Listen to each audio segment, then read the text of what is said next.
Shabbat Shalom. How are you guys doing? I hope that you guys are having a great Sabbath, Saturday, or Friday, wherever you are located in the world. I want to talk to you about the hidden racism that is misogyny or sexism. Um,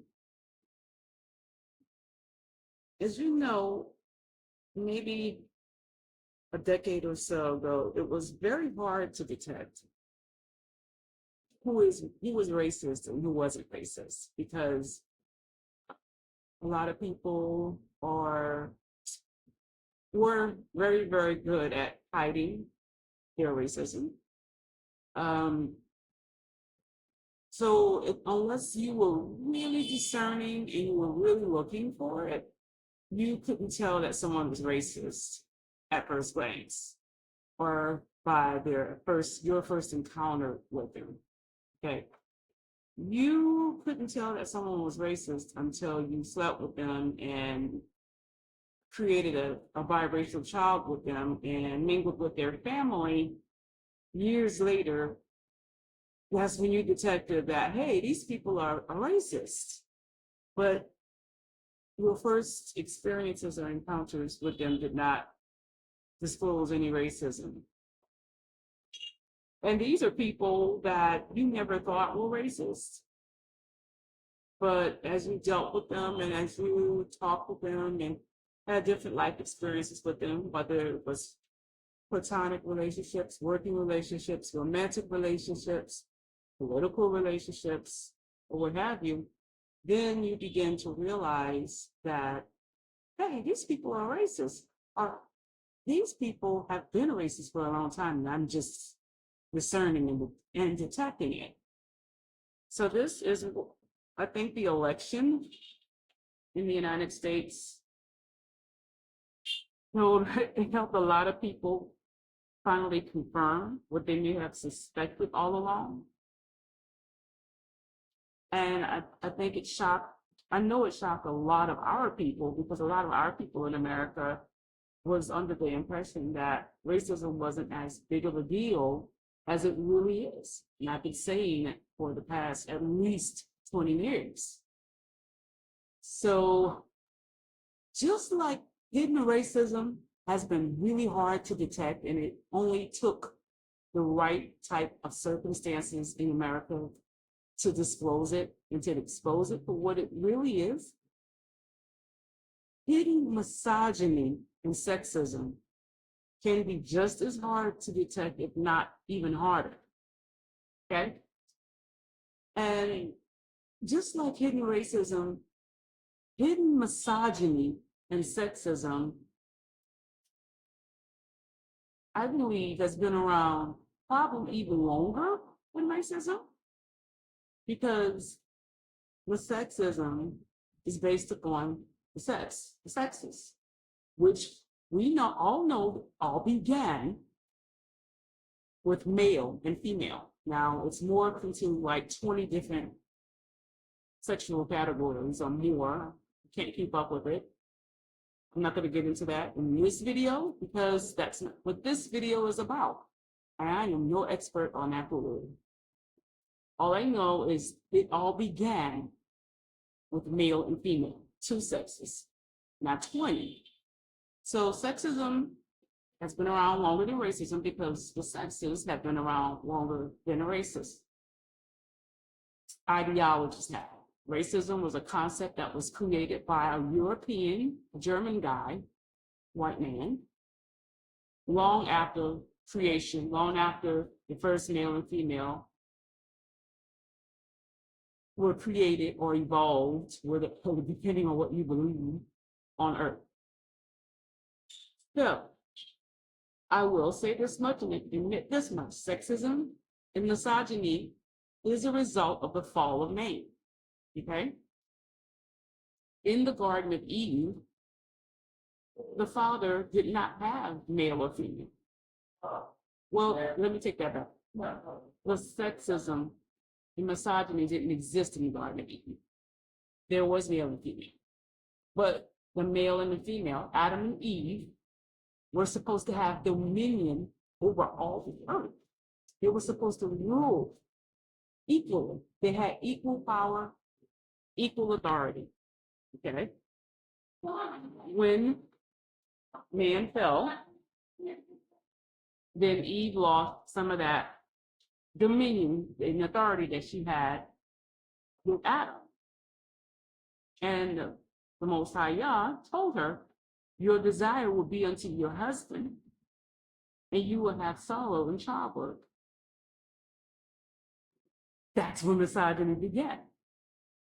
Now, some people will look at that and say, well, misogyny and sexism is the will of the Father, because he's the one that proclaimed the curse on Eve after the fall of man.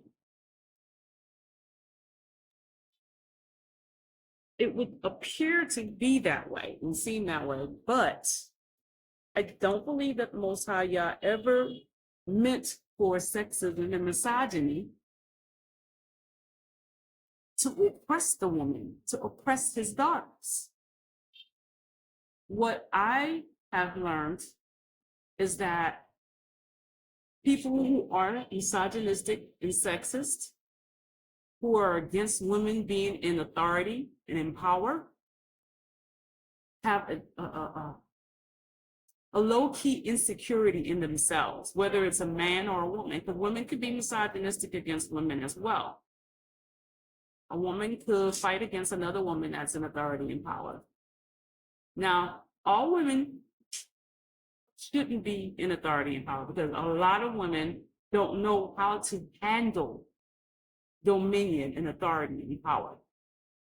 Okay? If you are a woman that governs you are authoritative in nature, you like to manipulate and control, then you probably should not be in power. You should not govern. You should not be the head of anything. You should, as a matter of fact, find ways to submit to something or someone, because there's something inside of you that bucks against authority.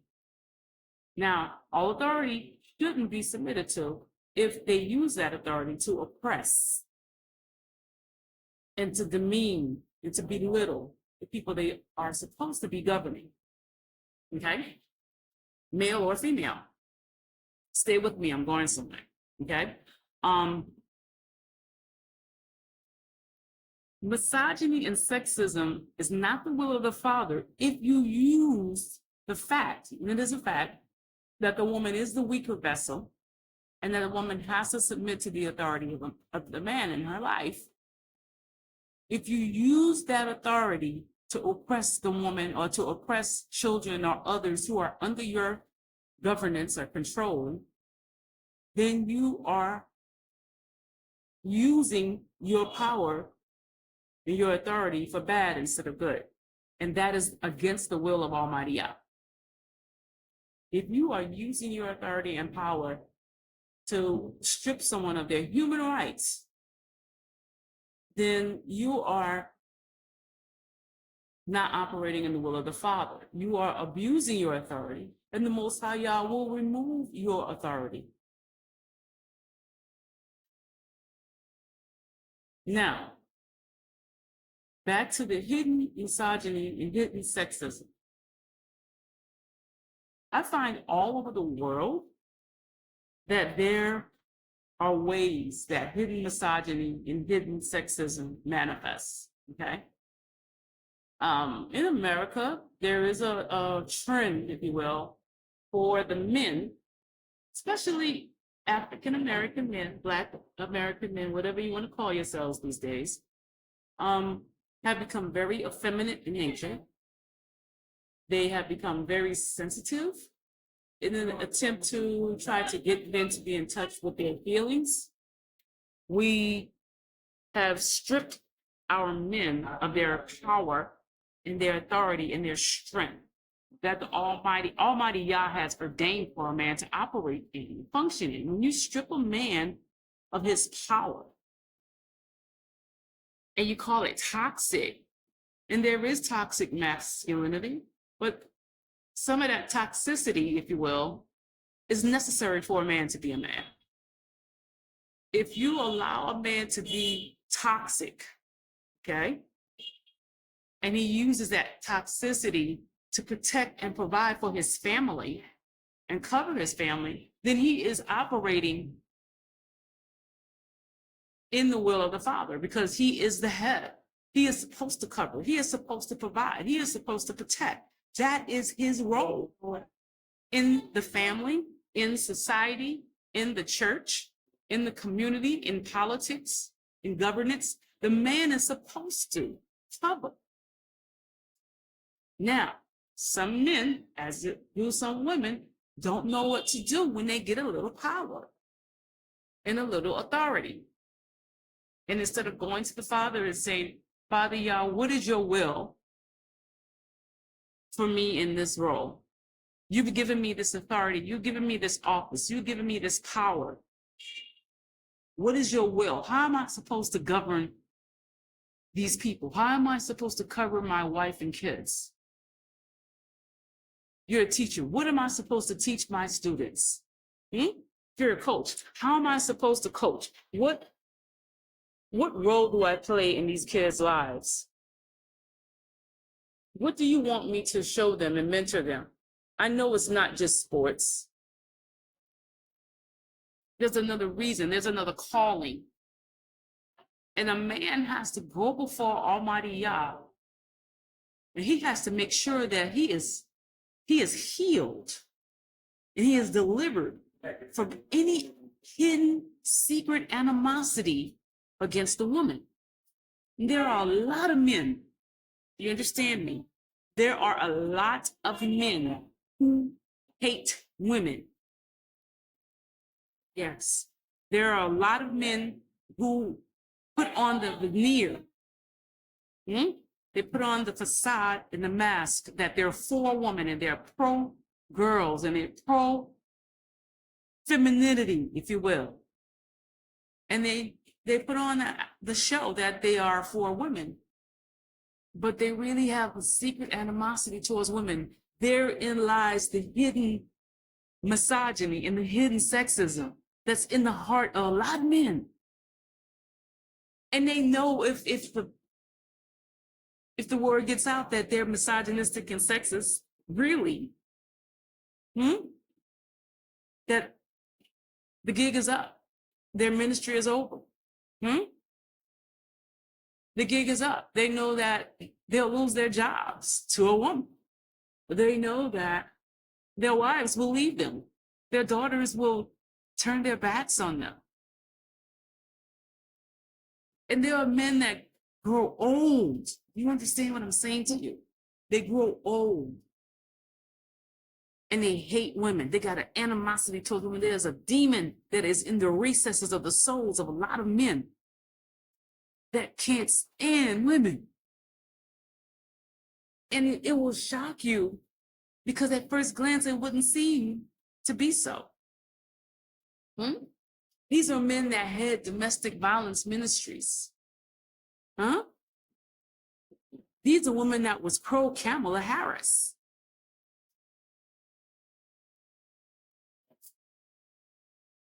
These are men who are fathers to daughters and have no sons. These are men who are LGBT. Yes. Haven't you heard? It's called competition. A lot of LGBT men are LGBT simply because they hate the woman and they want to be in competition with the woman. They hate the woman because she was born a female and they were not. They had to go through all kinds of surgeries and procedures and go to therapy to become what a woman just was born to be, a woman. And a lot of LGBT men hate a woman because of it, because they want to be. And they know no matter how much surgery, no matter how much therapy and hormone therapy, and no matter how much they alter their bodies, and no matter how much they alter their minds to become LGBT, to become us, we were born this way, as the song says. We were born this way. And they hate us for it. So that's why I don't understand a lot of women that have besties that are gay I'm not telling you to hate them. I'm telling you that they secretly envy you and hate you. As they do your hair and nails, they secretly hate you.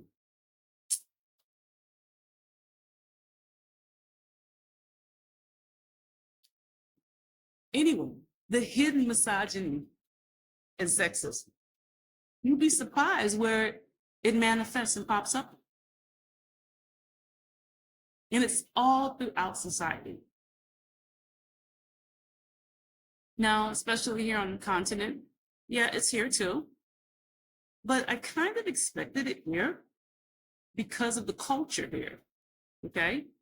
Um, if I go to a store and I'm first in line and two or three men pull up and they get in the line, those women, those people are going to wait on the man first. Why? Because it's the culture. Men get waited on first, no matter how long the woman has been waiting. It took me a while to understand that concept because I'm, in America, first come, first serve basis. I'm not going to get in an argument with these people because I don't understand the culture. I'm just going to sit back and observe and ask questions later and then learn from the experience. Adjust and adapt to where you are so that you can assimilate if that's what your desire and your goal is. But yeah, that's based, a lot of cultural things here on the continent is based upon culture. It's culture. So here, on the continent, women are oppressed. Yes, girls are oppressed. And there aren't a lot of laws in place that are enforced anyway that protect the best interest of women and children, girl children in particular. So I expected it here and I have encountered it and witnessed it.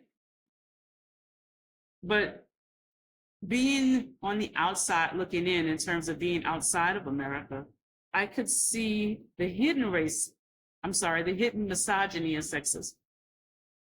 And I'm just here to tell you that it pops up through people in systems and laws and infrastructures that you would be amazed and surprised by.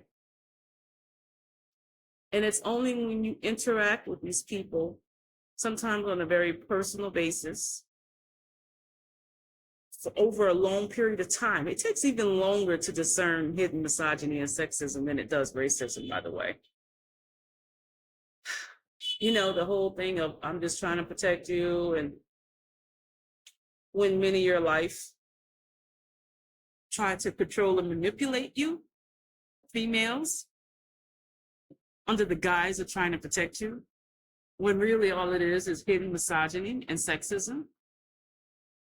Now, if you're a child, then yes, children need to be protected. Right? Children need to be protected from different systems and people and places because children don't know. They see safety in everything and everyone. They trust everything and everyone. But a grown woman,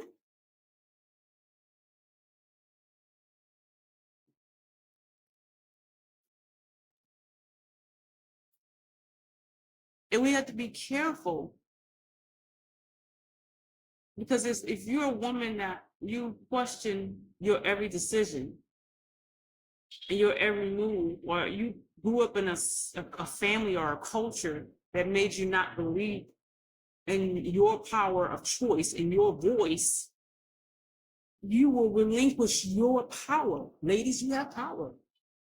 Understand that. You will relinquish your power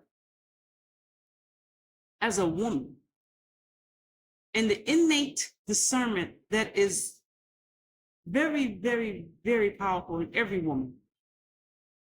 You will relinquish that and put it at the feet of the men in your life. Just because they're a man, just because they happen to be born with a penis. I mean no disrespect by that, but there are some men that really believe that because they were born a man, that every female in their vicinity is supposed to listen to them and submit to their authority and submit to their way of thinking. And every decision you make that doesn't line up or agree with how the men around you think, then they categorize you and mislabel you and call you all manner of evil. They call you a Jezebel. They call you a witch. Huh? Oh, bullshit. They call you a feminist. And all it is that you're operating in the God-given power that you were given, ladies. And a lot of these men have a problem. Yeah, bless them. They're not bad men. Most of them are not bad men at all. They don't mean any harm. It's just that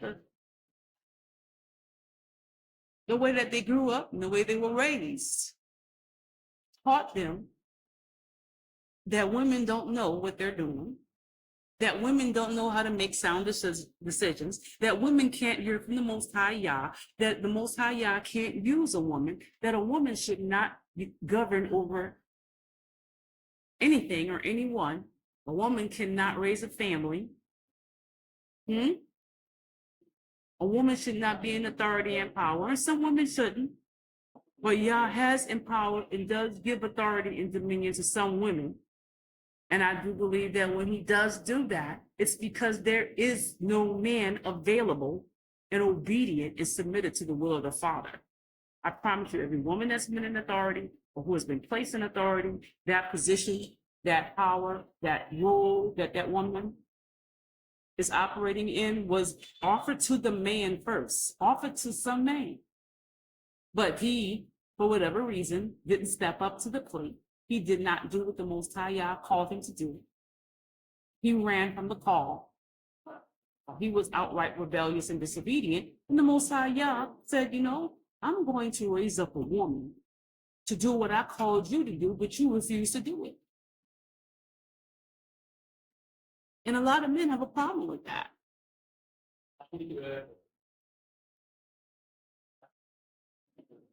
And they need to take that up with the Father. Because the Father called you to do it first. But you refuse. You think that the will of the Father is going to be held hostage because a man doesn't want to step up and do what he said to do, what he was called to do? The will of the Father in the earth realm is going to be held up because the man said, I don't want to do that. I can't do that. I don't feel like doing it. No, he's going to raise up a woman, and he's raising up women.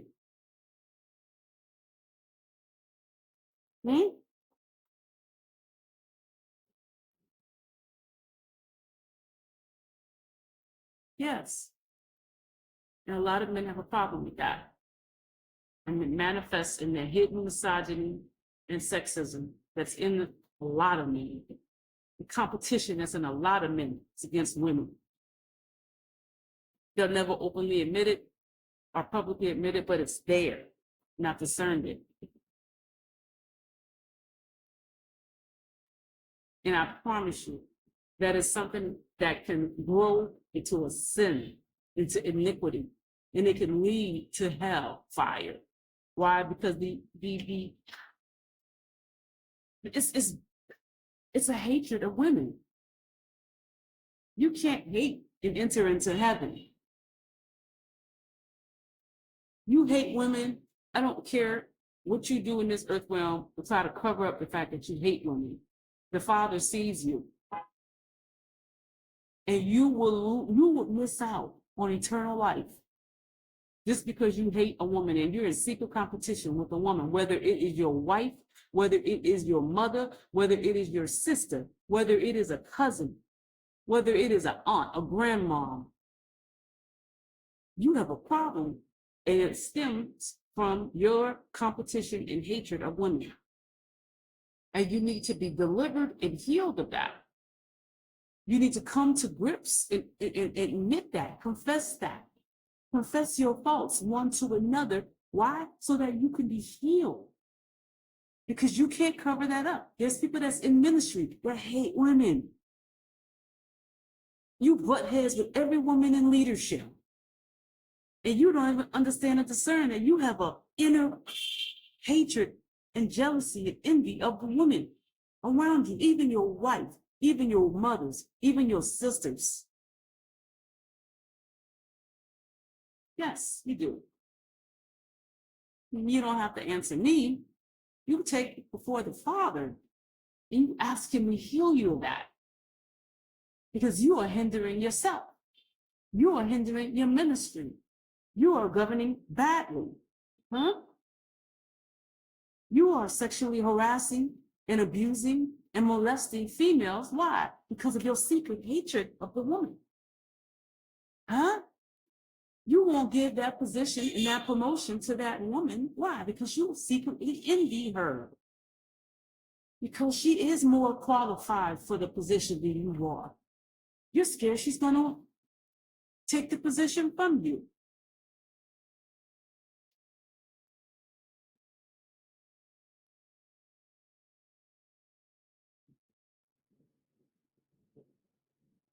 Brothers, it is time for you to be delivered and be healed from hidden misogyny and sexism. Because the gig is up. Just like people are it's being manifested who's really racist. Now it's being manifested who's really misogynistic and sexist. It's time to be healed of that. Not because somebody might put you on blast on social media and make an example of you. No, no, no, no, no, no. Because it can lead to eternal damnation for you. Because it can lead to other sins that can land you in hell. There's a lot of females that's not here anymore because the men in their lives had hidden misogyny and sexism against their woman. And they never, ever took that to the Father and got healed of that and got delivered of that. And it just manifested, boom, one day into something ugly and hideous and demonic. And they turned around and killed the woman they said they loved. And they were supposed to be covering. Where do you think that came from?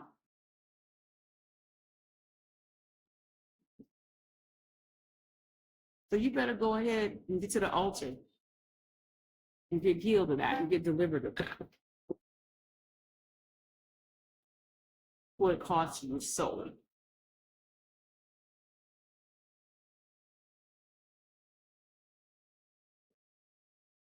You guys have a great Sabbath and Shabbat Shalom.